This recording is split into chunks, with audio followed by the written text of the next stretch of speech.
How things do break down, as we will start things off with a Temple of Deceit. Of course, when we do have updates for other matches, we'll let you guys know as the quarterfinals is underway here from Cleveland. So this is no stock list of Obs on Aggro you're seeing here from Connor, and hopefully you'll get an opportunity to peruse when the deck lists get posted. 4 copies of Collected Company in the main deck, and a slightly different threat base here. 4 copies of Herald of Torment in the main, 2 Grim Horror specs as well.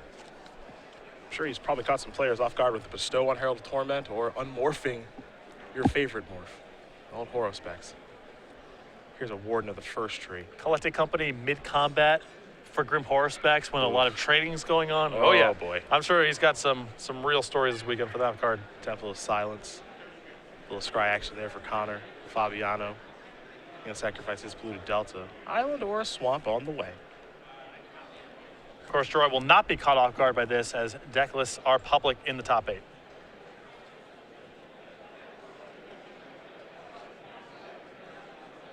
It'll be a Bile Blight to get the Warden off the table. Fabiano wants to keep things clear for his foul tongue invocations. And it's also just important for Gerard to match mana for mana. A way for the matchup to get away from him is if the board gets out of control here, if he's playing catch-up the whole way. So the more that he can just answer threats on a one-for-one basis, make his land drops, his end game's a lot more powerful than Connor's. Here's the main phase anticipate. Leads me to believe that Gerard doesn't have land. Most likely scenario.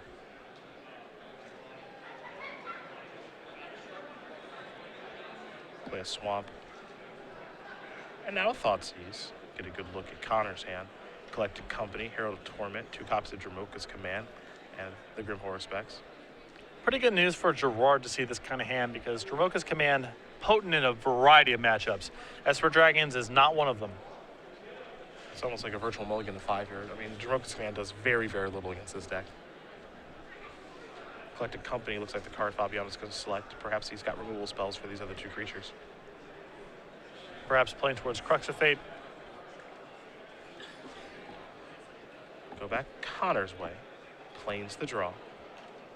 He'll play a Forest. And there's a Herald of Torment. Fabiano is going to untap and draw for his 4th turn of the game. It's a Temple of Enlightenment. Take a look at the top card. Top card's going to stay on top. Herald of Torment will trigger. And now maybe we'll see foul tongue invocation after Gerard gets that little life out of him. Yeah, might as well get the point. Gerard's deck does ultimately attack. Yep. You know, it's not a Revelation deck that's trying to deck someone behind Elixir of Immortality. So the little points here and there, Gerard will take them. Maybe Hero's Downfall, we'll see. No action here just yet. Llanowar waits the draw there for Connor. And this is also a freebie for Gerard here, as Connor with no copies of Valorous Stance in the deck. Sure. And Gerard knows about this as well. All that information is pretty nice. Here's Hero's Downfall. Got removal, point and click, kill that creature. No, it's safe. It's a morph. It could be anything. It really could be anything at this point. Gerard gonna very quickly sacrifice his Flooded Strand. Go get himself a basic island. I think we have a Dragonlord Ochitai on the way. And this is about how Gerard wants to draw it up here. Yep. Trade, and now get to the spot where he's got mana, a good threat in play, and his draw steps are going to be very powerful. There is Dragonlord Ochitai as it plains for Connor, but he is in some serious trouble now. Could be time for a Fleece Mane Lion, perhaps.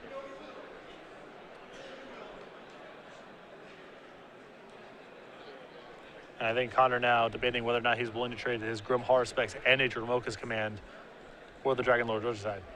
Quick update for you guys. Kyle Bogmees does win game number 1 over Kenta Hiroki very quickly. Obs on Aggro up a game over Esper Dragons. And that's very good news for Kyle, because now he gets to board in those Duresses and Thoughtseizes that he doesn't have game 1.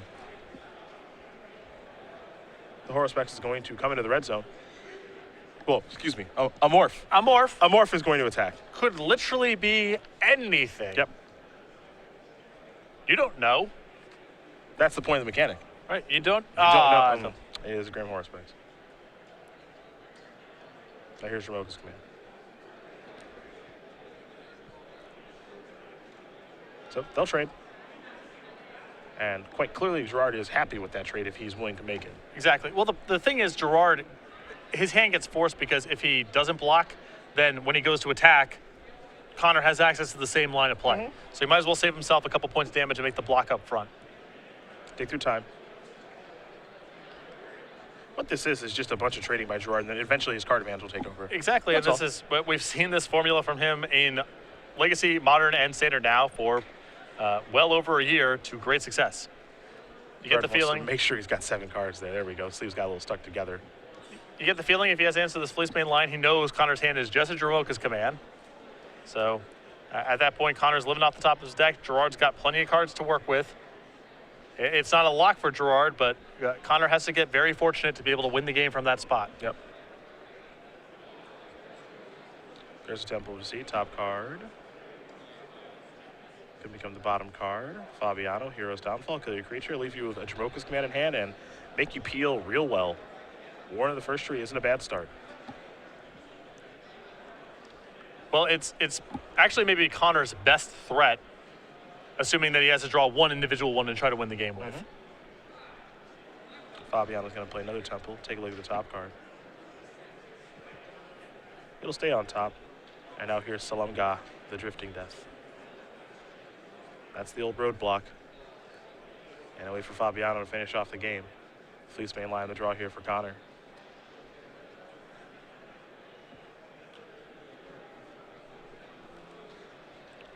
Fleece main line gives Connor a little bit of hope. If you assume Gerard's hand is lands and he's drawing nothing but lands for a little while, you do monsters with the Fleece main line, you start doubling mana in a Warden first tree. If Gerard floods out, it's possible.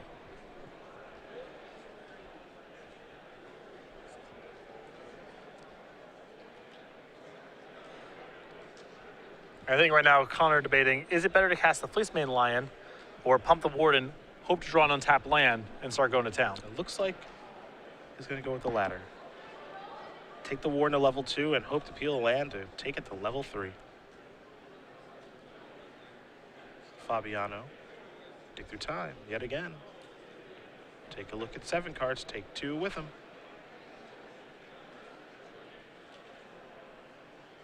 And we think of certain players and certain decks that they do play. You know, I think of Ross Merriman, I think of Elves, I think of Jim Davis, I think of Dissolve typically. For Gerard, just dig through time. Yep, because he does play with a fair number of, you know, he's not sitting on his heels the whole game. He is casting spells the whole way through. He's trying to interact early and often. That has a way of filling up the graveyard, and then cards like Dig Through Time are the way you actually pull ahead in those sequences. And there are some cards and decks that just resonate with people. It's true. To me, it's just, you know, the first time it was just, he seriously just found Dig Through Time decks. The Sultai one was, it just looked so weird the first time we saw it in DC. But now it's just all Dig Through Time all the time. Another announcement in the background there. Yes. Very passionate pro wrestling fan. Passionate was the word I was going to use. Very, very passionate judge. Chris Lansdale. Here's a boon saver. That's a biggie. I'm counting 5 toughness, so again, Gerard's on nothing. Good old Boon Satyr. Gerard's got to find an answer for this. Boon Satyr's actually a pretty good top deck. Connor's drawn well over the last couple turns. Yeah. You know, you feel like if he had drawn a land here, no, well, I mean, whatever. Now it's all for naught. Yeah. Ugin has a way with things. Yeah. Of just saying this. It's not Connor's fault. Yeah. You know, I just want to clarify. Ugin has a way of just saying, actually, we're all done here. We're all done here. It's so heartbreaking, too, because the last couple of turns from Connor's seat is giving you this, all right, I was definitely beat before, and you're feeling like I actually have a shot here. Maybe Gerard's just kind of missed here, or his answers are not going to be able to be timed the right way, or I can get to a spot where at least I can try to draw Siege Rhino. And Ugin all makes that look pretty foolish now. It really does. Ugin down to 2 and took care of Fleece main line. And Gerard thinks he has the Dragon Lord's prerogative. He's going to peel 4 more. You can see why players like this control deck. It is very, very powerful. Fabiano play a Flooded Strand coming across for 3 points of damage. Slumgar going to work. Ugin going to go upstairs. And now there's Dragon Lord Ojutai. It's time to get this game over with. Yep. And Gerard made this one look pretty easy, all things told. Just some trading with some creatures early on. Thought seized to get an idea of what's in the opponent's hand. and then just dragging you up real good. That's all it took. In come the dragons. Slumgar going to have a trigger. 2 of them, in fact. Again, you always got to remember with Slumgar, it's for each dragon that attacks. Yep. It's weird. Sometimes we forget because it doesn't come up very often. It's so easy to think about Slumgar with just Elspeth in that context of, okay, the soldiers don't do anything and I can't minus Elspeth to kill it. But the text of that card actually ends up being a lot more relevant than you think. For example, Enoffense is a 2-2 right now, and now it's just been killed by Bile Blight. So there you go. Connor's going to concede this game because he is beat. Gerard Fabiano wins game number 1 over Connor Bowman. Esper Dragons very quickly up a game over Ops on aggro. It gets missed a lot because in Fate Forward, Slumgar, the Drifting Death, just kind of showed up as an anti-Elspeth measure in decks with no other dragons. So it's just easy to compartmentalize it in your mind as -1/-1. But no, there's a Dragon Clause there, and now with Esper Dragons being on the forefront of Standard, it does come up. 2 Merciless Executioner, 3 Corsair Crewfix, a Hero's Downfall, 2 Ultimate Price, 2 Sorin Silent Visitor, 2 Drown in Sorrow, 3 Thoughtseize, the options here for Bowman. Give me 3 copies of Thoughtseize for sure. I think Sorin is fine in the matchup, good, not great. I think the additional copy of Hero's Downfall can come in. Gerard does have some dragons. He's also playing with Ashiok and could be signing in his Narset, so I think the extra Downfall is fine. Merciless Executioner could be sweet here too. Not the easiest threat for Gerard to contain. Yeah, I'm a fan of that Fleshbag Marauder effect, so then of course get the dragons off the table, Merciless Executioner. When you're playing Collected Company deck too, it's a hit. It works with a lot of different stuff. Grim Horror specs. Combo deck, man. You got to be You just got to be thrilled. All the cards. 1 Bile Blight, 1 Disdainful Stroke, another copy of Dragonlord's Prerogative, Foul Tongue Invocation, and Ultimate Price. Dragonlord Slumgar, Duress and a Thoughtseize with 1-ofs, along with 3 Self-Inflicted Wound, 2 Narset Transcendent, 2 Drown in Sorrow. Just a lot of good options. Removal. Yeah. 3 copies of Self-Inflicted Wound are great here. The Bile Blight is as well. Foul Tongue Invocation. I think Dragonlord Slumgar will come in here because Gerard, with his discard and counter spells, can set the table for that card to be powerful. I don't know if he's going to want to play Narset while he's on the draw, although Connor's deck for an aggressive deck is a little bit on the slow and cumbersome side, and Narset plussing for additional cards or minusing to rebound removal spells could be a game plan Gerard wants. And Narset's kind of interesting. You know, I can certainly see where you're coming from, where you don't want to draw, and it's much better on the play because you can just go removal spell, Narset. But on the draw, I mean, it has so much loyalty that you might be able to get away with just playing it on the draw in the face of 2 creatures. And Connor's deck is a lot more likely to go, comes into play, tap land, turn 2, Fleecebane land, turn 3, play a discard spell, another land that comes into play tapped. He's not playing mono red aggro. He's not going to come out of the gates in this very streamlined way. So it's more likely that Gerard's going to be able to play it, even on the draw, where Connor does have a board, but the board isn't large enough to kill Narset right away, and then Gerard can start extracting some value. You see Gerard's fantastic hitting sleeves, Panda deck box. He's a fan of Star City Games game night, and who wouldn't be? Because we got some sweet stuff happening here in April. Only a few days left, though, to get the kit. Yeah, this is our local casual organized play program. Every month we send out a new kit of pins and foils to the stores that are signed up. And the stores can run this program however they want to. We prefer that it's on a consistent day of the week so players can get used to it. But whatever formats you think the players want to play, drafts, constructed, even formats like Commander, however you think is best run. This is the April kit. Only a few days left to get this week kit and pin.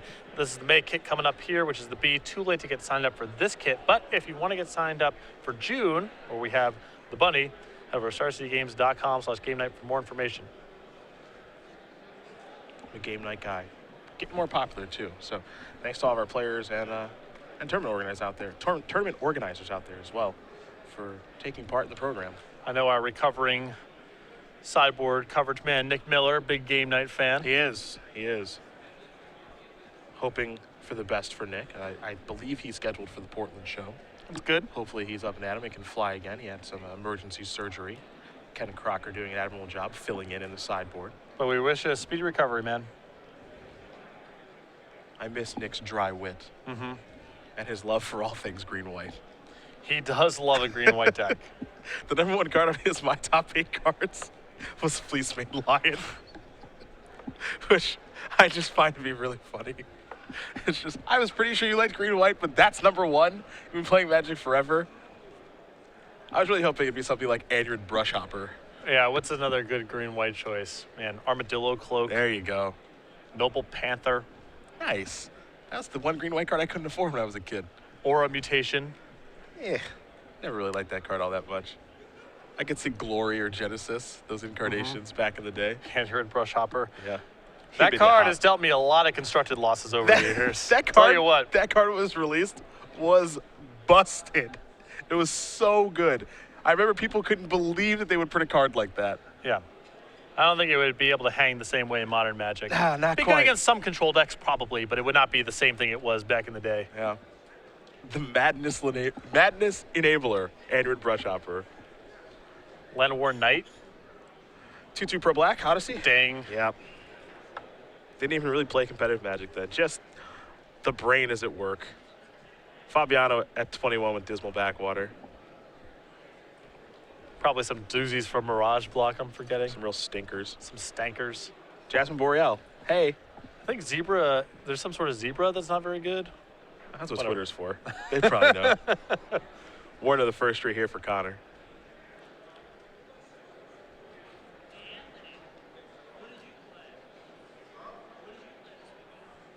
See if Fabiano has an answer to the Warden. He's going to start by playing a Pluto Delta and pass the turn back.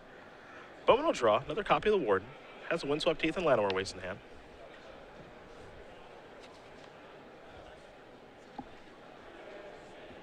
There's Windswept Teeth.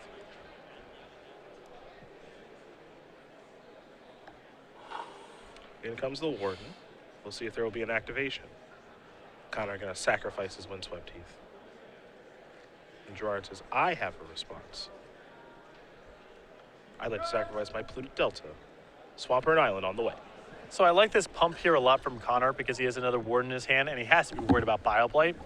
So if he pumps here, most likely if Gerard has Bioblight, you'll see it. Yep. Because it looks like it's Connor's whole turn and he wants to go ahead and save himself the 3 damage and kill the creature. At that point, you can follow up post-combat with the other Warden.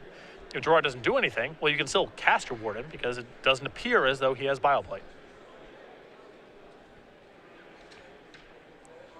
Connor going to search up a forest here. So Connor here, getting a forest, he does have Courser or Crufix in his sideboard, which is a double green requirement. There's Bioblight. And now here's the backup board. Modern players, your pairings for round 7 and Fabiano with the Temple of the Sea. Take a look at the top card. Swiss are being posted. Please find your seats. The round will begin in approximately 3 minutes. Gerard with self-inflicted wound in hand. Joshua Warren, if you're in the room, please. But most of the rule is in this deck. Top card going to stay on top. There is self-inflicted wound. So Connor will lose even more life. And again, this damage does add up when you're playing a deck with Dragon Odochitine Dragons to get the game over with. Is it Rhino time? It's Collected Company time. Fun. More fun than Siege Rhino. I agree. It could be not fun. Oh, no. Come on. Less fun. Just a ward of the first tree. Very expensive 1/1. That can become more. But if you're Gerard, you actually have to be pretty happy you dodged a bullet there. Yeah, I'd say so. Yeah. Temple of Deceit. It's pretty good collecting company for Gerard. Yeah.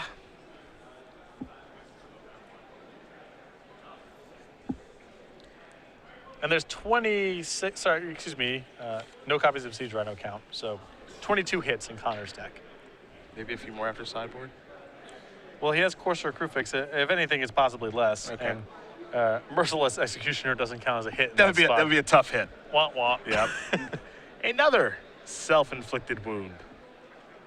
There's a Temple.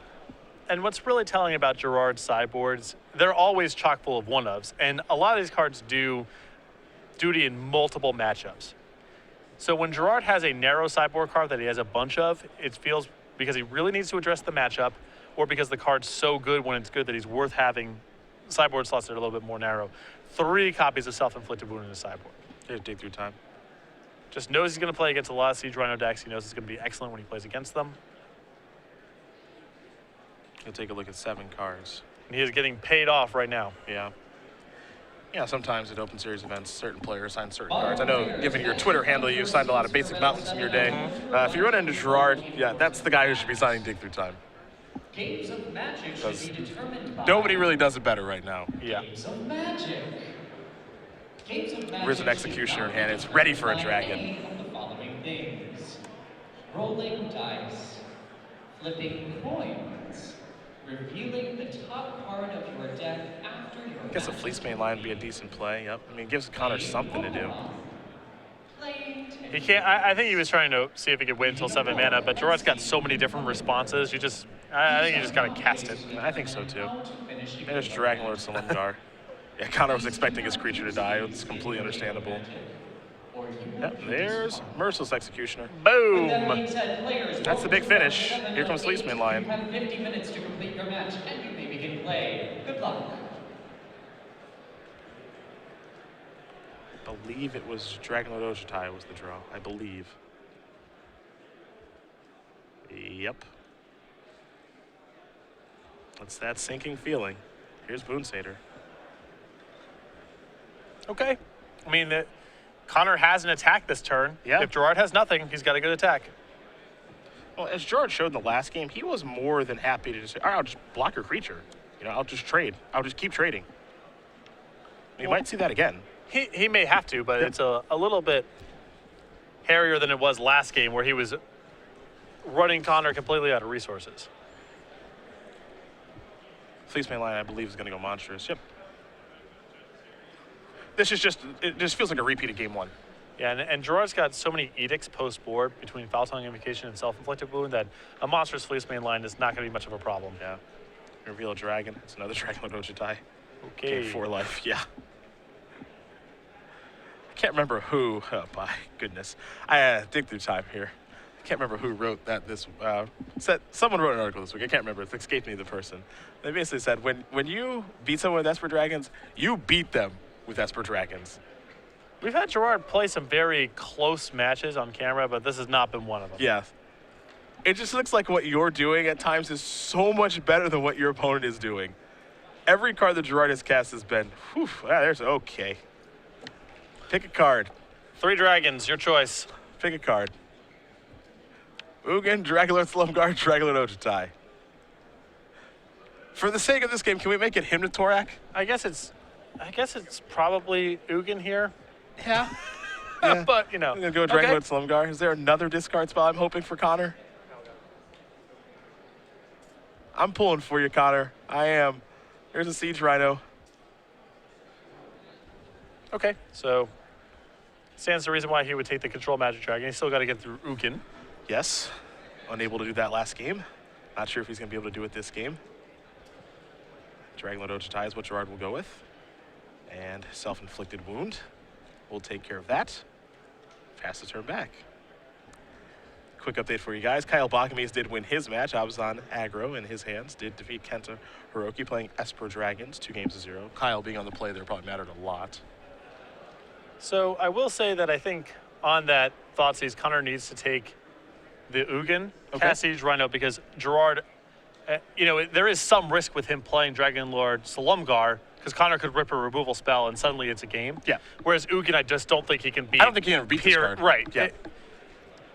That's the big issue, is I don't think he could ever beat it. Now, it's not great staring at 2 dragons in the face, obviously, but I don't think he could ever beat Dragon Lord Salumgar. At least you have hope of drawing the right string of cards in a row, and Gerard draws nothing. I think Ugin makes it too hard to win, even if that sort of scenario manifests. We have 1 spot. Congratulations to Gerard Fabiano on a very dominant win, and it's been a dominant tournament. I mean, it's not over yet, and he has the potential to run into Ross Merriam